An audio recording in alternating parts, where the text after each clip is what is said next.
പാലക്കാട്ട് മഴയെ തുടർന്ന് പലതരത്തിലുള്ള അപകടങ്ങളാണ്. മണ്ണാർക്കാട് മുക്കണ്ണം ശിവക്ഷേത്രത്തിന് മുന്നിൽ വൻ ആൽമരം കടപുഴകി വീണിരിക്കുന്നു. നൂറ്റാണ്ടുകൾ പഴക്കമുള്ള മരമാണ് കടപുഴകി വീണതെന്ന് ക്ഷേത്ര ഭാരവാഹികൾ പറഞ്ഞു.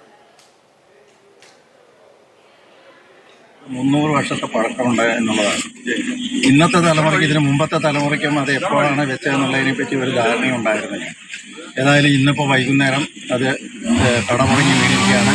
പക്ഷേ ദൈവാനുഗ്രഹത്താൽ ആളുകൾക്കോ വീടുകൾക്കോ മറ്റു വാഹനങ്ങൾക്കോ ഒന്നും ഒരു അപകടവും ഉണ്ടായിട്ടില്ല.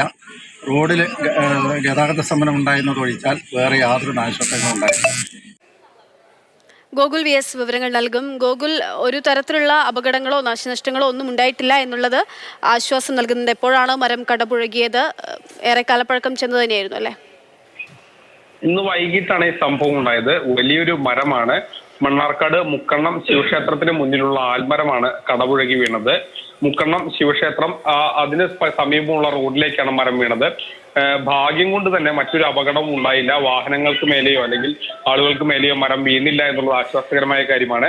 നൂറ്റാണ്ടുകൾ പഴക്കമുണ്ടെന്നാണ് ക്ഷേത്രം ഭാരവാഹികൾ പറയുന്നത്. ഏതായാലും കുറെ നാളുകളായി ഇത് മണ്ണാർക്കാട് ക്ഷേത്രത്തിന്റെ മുന്നിലുണ്ട്. ഏതായാലും ആശ്വാസം എന്ന് പറയുന്നത് മറ്റ് പ്രശ്നങ്ങളൊന്നും തന്നെ ഉണ്ടായില്ല. പിന്നീട് മണ്ണാർക്കാട് വട്ടമ്പലത്ത് നിന്ന് ഫയർഫോഴ്സ് ഉദ്യോഗസ്ഥരെത്തിയാണ് ഈ മരം മുറിച്ചു മാറ്റുകയും ഗതാഗതം പുനഃസ്ഥാപിക്കുകയും ചെയ്തത്. ശരി ഗോകുൽ.